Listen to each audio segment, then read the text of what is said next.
YouTube, how's it going? Kevin Cleary here with a knife video for you. Today we're going to take a look at a knife from Steel Will. This is the Resident F15 is the model number there.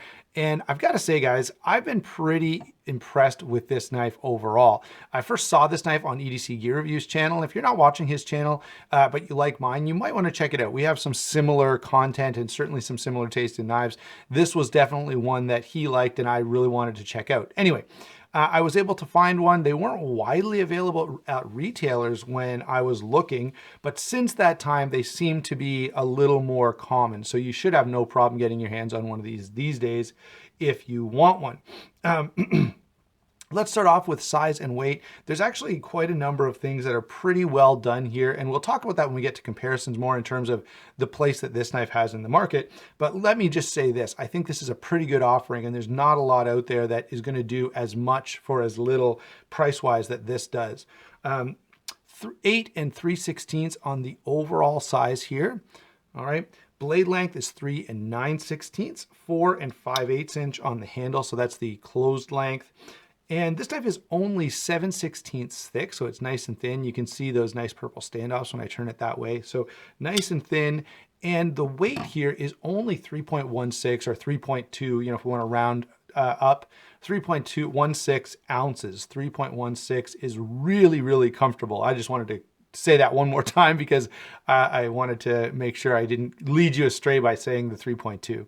Anyway, this knife carries so comfortably in pocket. It's great for, you know, when you're carrying something, when you're wearing something that's lightweight, maybe you're wearing dress pants, or, you know, it's hot in the summer and you're wearing like linen or swimming or running type shorts, track pants, that kind of thing. This knife works really well for that. What I especially appreciate about it is most of the time, if I'm wearing, you know, lightweight dress pants or something, a titanium frame lock is out of the question because they're usually too heavy. But for this knife at 3.6 ounces, wow, I cannot get that right, guys. 3.16 ounces is really, really nice and does not, it's the least obtrusive carry that I've found in a titanium frame lock. So that's really, really good.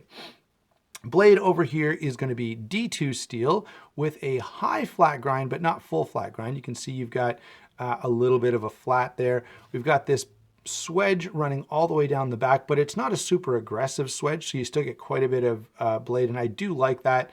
The plunge grind here is a little weird, but I always think if you're going to do this and you're going to sort of have that thicker plunge grind, then they've taken the right move by moving the cutting edge up a little bit. So you've got, I don't know what, 3/8 of an inch there or so where there's no cutting edge at the ricasso. The other thing that means is that this thumb disc isn't really that much in the cutting edge because you're not going to be cutting back here. There's nothing to cut with. So the thumb disc does get in the way a little bit, but it's very, very minor. I've seen a lot of knives that do a way worse job of this. So I like that aspect of it. In terms of the blade grind, it's nice and thin behind the edge, only 24 thousandths, and it's only 125 thousandths stock in the first place. So this is a pretty thin blade overall, and it performs as such. Now, in EDC Gear Reviews video, he talked about this not maybe slicing as well as he'd anticipated, and I don't know why that was the case for him. Maybe it was just the angle on the secondary bevel here, but I've had really nice performance from this. I've, you know, done apples, oranges, all kinds of stuff, cardboard, a bunch of other things, and it seems to perform pretty well. Now, since we're talking about things that may not be that great, the one thing that I kind of dislike about this blade is the bannering here. So we've got Steel Will on this side, we've got Resident F15 on this side. I wish they would have, you know, shrunken that all down and kind of fitted in all right here on the blade in sort of a smaller space.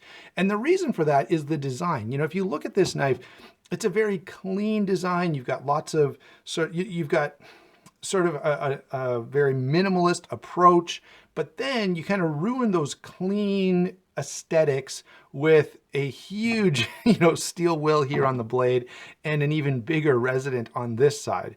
Okay, at least if you're gonna, you know, I don't mind a little bit of writing on the blade. It doesn't really affect performance in any way. But when you have a design that looks this classy and this clean, it's kind of nice to stick with that theme and try to follow that model with the way you write on it. They haven't really done that here. So that's my biggest complaint. about this blade. My mileage in terms of performance, edge retention, all of that is quite good. So that's a real benefit. I've had some other sort of budget titanium frame locks, and there are a few out there where, you know, they make some sacrifices in terms of blade utility, and this really doesn't ask you to do that. So I'm definitely a fan. Where you do make some sacrifices is on the action. Okay, this action is nice. You can see that it, you know, the detent is stiff enough that it flicks out pretty well. I think I can spider flick this knife. I haven't done it in a while. Whoops, my other finger got in the way. But yeah, you can spider flick this knife. The detent is pretty well balanced. It's on washers, not bearings. And so, you know, you maybe look at a knife like this and think, you know, the high-end materials, it must have, you know, a really high-end, you know, ball bearing, ceramic bearings or something in the action, but it's not. It's just one Teflon washer and one phosphor bronze washer. That's a weird choice, okay? But it seems to perform okay. My suspicion is that when they did two phosphor bronze washers, they couldn't get the smoothness of the action. Teflon does reduce friction a little bit. And so I'm kind of suspecting that in the design phase, they were having trouble to get this as smooth as they wanted. And so they went with the Teflon to reduce that friction just a little bit. The other issue I have with the action here, and it's really a theoretical one, is the washers. I don't know if I'm going to be able to show you. In fact, I don't think I will. Let's see. You might be able to get a look kind of in there. Yeah, you can kind of see the phosphor bronze one there. Anyway, they're not really big. And you guys know, I've harped on this before. For me, if you're going to do washers, you know, that's great because it makes a very stable, very reliable knife, but they should be larger, okay? I like to see a little bit of a larger washer, but you can see the cutout here doesn't really allow for that. In fact, you can see that the cutout is very, very close to the pivot there. So they didn't really have a lot of room. In terms of functionality, the frame lock is really easy to access. You know, the detent is nice. You know, this isn't really a fidgety knife to me, but it's definitely well done. They have got over here, and again, at this price point, you start to, you suspect that they're gonna cut some corners somewhere. And so, you know, on other knives, I've seen they don't do a stainless steel lock bar insert or an over travel stop, but here you can see that they have, which is really, really nice. Let's see if I can catch enough light there for you to see the little tab. Maybe you can catch it. Maybe not. Anyway, there is a little tab right behind this screw that is serving as an over travel stop. So that's, again, really, really well done. So in terms of action, I'm going to say this. It's very functional, right? There's no issue with it. It's not that it is uncomfortable or anything like that. But it just kind of works, okay? It's not the most amazingly smooth action I've ever felt in my life. In terms of the thumb discs, I will comment on that a little bit. I don't know, they're maybe a little bit sharp, although I think they need to be. One of the reasons this knife is so easy to deploy is because you get good traction there, and you know, you don't have to push very hard. It's really caught on my thumb at this point, so all I have to do is flick and it's going to come out. So definitely a fan of that. I think they've, you know, if you're going to do a thumb disc, then make sure at least it's well implemented, and this one seems to be pretty well done. It's not generally my favorite choice, but you know, in this application, I really have no issue with it. They've definitely done a good job, and the placement of it, you can see how it's very close to the handle here, so it doesn't interfere with the cutting path too much. Again, something that is important to kind of take notice of when you're doing a folder. So overall, yeah, the action is definitely good. There are a couple little points there that I'm, you know, not totally in love with, but overall, pretty darn impressive. And by the way, you know, there are knives that would be quite a bit more expensive that wouldn't have an action that's as good. Let's go ahead though and talk about the handle next. The handle is, again, one of the things that's pretty well done. First off, of course, the material choices.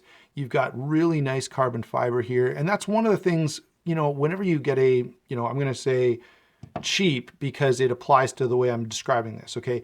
Oftentimes a cheap folder that has carbon fiber, it'll be cheap looking carbon fiber. This isn't. This is really, really nice. It's clean, it's smooth, there's no voids. It's really, really nice. And then of course you've got this bead blasted titanium on the other side. So for the price point, the material choices here are really, really nice.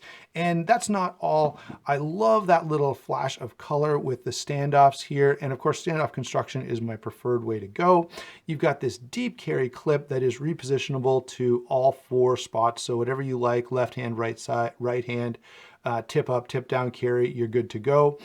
It would have been nice to see these holes eliminated, but, or at least, you know, just go with tip up and put it here and here. Those 2 little holes don't detract much from the design. I guess they wanted to give that extra offering. By the way, in terms of attention to detail, I do like the fact that where these screw holes are located, they have put little steel inserts, so you're screwing into steel rather than titanium or carbon fiber. So that's definitely an appreciated little touch of detail there. They've got a lanyard standoff over here, which I'm sure is functional to me. Doesn't really matter. I'm not a lanyard guy, but I like the way they've done it without sort of detracting from the design overall. So from, you know, the show side, you can't see it at all. And I think that's really, really nice. That's what I like to see. Now, the main thing here that we have to talk about is the fact that, oh, I guess I should talk about comfort a little bit. The knife is quite ergonomic. There's no real hot spots. From time to time, this little hook on the, there you go, the little bend over here on the clip, if I just get the knife the wrong way, generally speaking, I don't even notice it, but if I kind of, I don't know, now I can't even get it to do it. But from time to time, I felt a bit of a hot spot here. Not a bad one. And, you know, I've done quite a bit of cardboard cutting and stuff because I wanted to see how this blade performed after seeing EDC gear reviews say, you know, it wasn't crazy about the edge geometry. So I thought, well, I'm going to have to check this out a little extra. I don't know, guys. I was really impressed. So anyway, my main point there was even with a lot of cutting, I didn't find any hot spots. I find this knife to be pretty darn comfortable from that standpoint. Now, the big thing, of course, is that for 85 bucks, you're getting the materials that you're getting, carbon fiber, and it's good carbon fiber and titanium. So that I think is a huge, huge win. And so that really, really pushes the value kind of up there through the roof. Let me kind of mention, okay, that there are some other sort of budget-friendly titanium frame locks. One of the earlier ones, and one that you'll see a lot of YouTube videos on, including one of my own, is the Maxpedition Excelsa. Nice knife, reasonably well done. Definitely a thicker grind. That was a knife where they, you know, because of the D2 steel, and by the way, D2 does tend to perform better in larger pieces, okay? It needs that extra stability. But they seem to have pulled this off pretty nicely. So the Maxpedition Excelsa, the Ontario Cerberus, by the way, is a great titanium frame lock. It's a little heavy, but honestly, I love that design. The ergonomics are pretty darn good. And you know, overall, that's another good sort of budget offering of a titanium frame lock. The Carter Prime is another good one, although I don't love the knife. I would generally recommend, I would generally steer people away from it, more toward this for sure, or a couple of the other budget offerings that are out there. But there are some other sort of budget-friendly titanium frame locks. If you know of some, go ahead and comment down below with your recommendations here. Although I don't want to see a bunch of clones down there. That is one place, you know, yeah, you can go on DHgate or AliExpress or something and find a bunch of cheap titanium frame locks. That are copying something else. If they're not copying something, then again, I have no issue with it. So those are the comparisons that, you know, I don't have those knives, but I do have a few other comparisons that I thought we should bring in here. Let's do a couple of ZTs first off. If you're, you know, looking at the sort of the lower end, you know, more affordable titanium frame locks, you're definitely looking at ZT. The ZTs are generally going to be, they're going to have bearings, they're going to have a little snappier detent. These two happen to be flippers, okay? Not every ZT is a flipper, but these two certainly are. And, you know, you're talking about more than double the price, a good deal more than double the price. All right, so that's sort of, you know, if you're looking for a USA made, still reasonably budget-friendly tie frame lock, you know, ZT is going to be one of those options. There are some Kaisers out there that can be had really, really cheaply right now. let's throw a pair of 2 in here. And this is one of the cool things about this. You know, you've got some, this knife is pretty classy. You've got some pretty nice materials. The pair of 2 costs like 30 or 40 bucks more than this knife. And, you know, yeah, it's going to be a little more heavy duty, I would suggest. Probably a little more tactical if you really need that kind of thing. But that does show you just how good the value is on this. Let's grab a couple of other titanium frame locks. Now we've left the value market for sure well in the rearview mirror when we get to the Chris Reeves Inkosi. But that is a knife a lot of you are familiar with. Let's see, yeah, Torrent, one of my favorite titanium frame locks. Absolutely a great knife all around, but again, certainly in a different price category.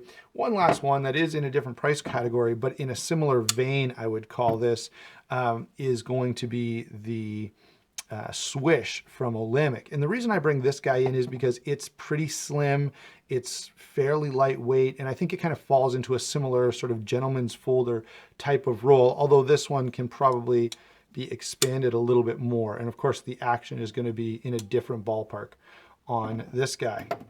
Okay, so those are a few comparisons for you to give you an idea of size and even some other, you know, titanium frame locks that you may want to look at. What is my overall take on this knife? Guys, I am really, really impressed, okay? The ergonomics are good. The size and weight are good. The blade is good. It's very, very useful. The price point is unbelievable. For carbon fiber and titanium, $85 is stupidly good. So that's one of the biggest wins here. And unlike, okay, some of the other titanium frame locks, you know, in other reviews, and you can go watch them, there are some that I've been really impressed with, but you'll often hear people say, well, at this price point, this is excellent, okay? This knife really is just excellent. Doesn't matter what price point. You could charge, you know, you could put higher end steel here and upgrade the pivot just a little bit and charge a lot more for this knife. It's really, really well done. So overall, I've got to say I'm pretty darn impressed with this. Sorry about that, guys. Yeah, so my overall take is definitely a win. This is highly, highly recommended. I love what Steel Will is doing here. And if you are one of those guys who you go, yeah, man, I really want to try a titanium frame lock, but boy, they're expensive. I think this is a really, really good option. Thanks for watching. Don't forget to like and subscribe, and we will talk to you soon.